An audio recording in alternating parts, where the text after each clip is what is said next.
Alright, let's go ahead and unbox the new iPad mini 6th generation. This has been out for about a month now, but I kind of ordered it at a bad time. I kind of waited a few days after the first pre-order day, and that kind of delayed it for a little over a month. So it's kind of funny that my Apple Watch that came out almost a month after this actually showed up before the iPad mini. But at least I have peace of mind in knowing that this isn't like a first batch model, because who knows if there would be problems with those. But yeah, I got the Starlight color. Reason why I kind of took longer to order it because I couldn't really decide which configuration to get, but I did go with the top model, which is the 256 gigabytes Wi-Fi plus cellular.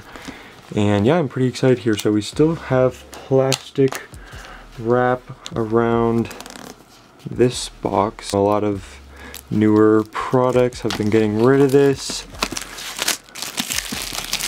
Still have it here on the mini, and this is actually going to be my first iPad.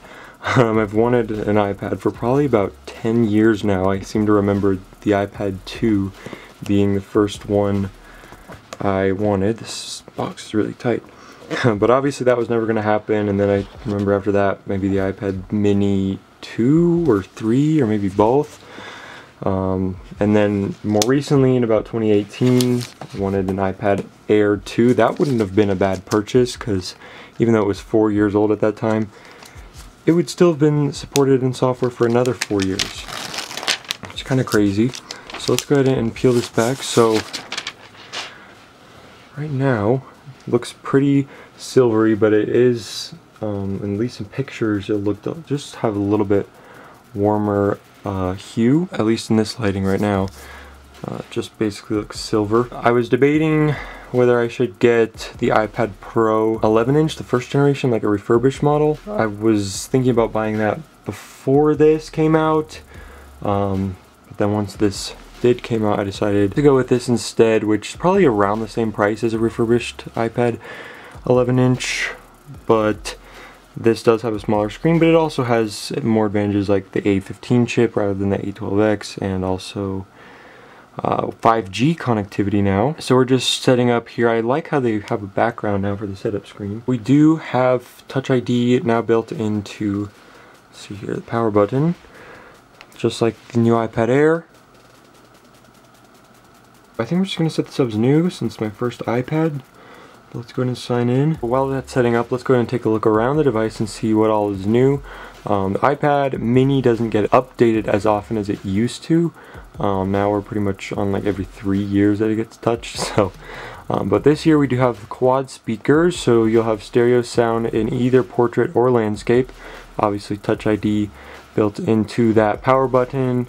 On the side here you do have your magnet for the Apple Pencil 2nd generation, so that will be compatible with this new model. Taking a look at the camera, you can see we now have a LED flash, the quad LED flash, which even the iPad Air latest generation doesn't get quite yet. 5G connectivity is available on the cellular model, and USB-C is now being used for charging and accessories. And then we do have 4 new colors, which is Starlight, Space Gray, Purple, and Pink, I believe. And then also that display has been increased to 8.3 inches. Before it was 7.9. Obviously we have no home button and even sized bezels all the way around with the curved design. And then another thing here, if we look closely, you can see the volume buttons have also been moved up to the top for the first time.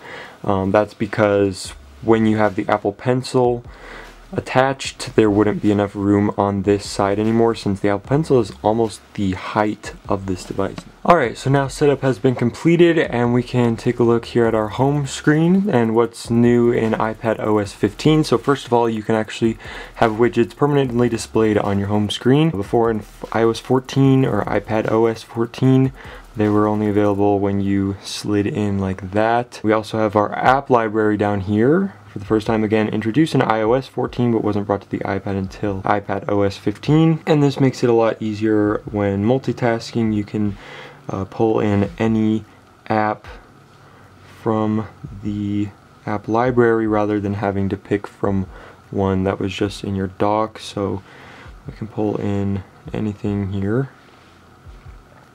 and make a split screen. Obviously we also have focus modes and pretty much everything else that you'd be familiar with from iOS 15 has also been brought over here. We've redesigned spotlight search. You have obviously redesigned maps.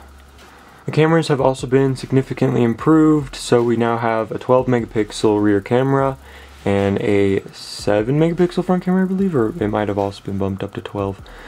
And now supports center stage and FaceTime. Finally, let's just take a quick look at what else came in our box here. So we have our familiar documentation.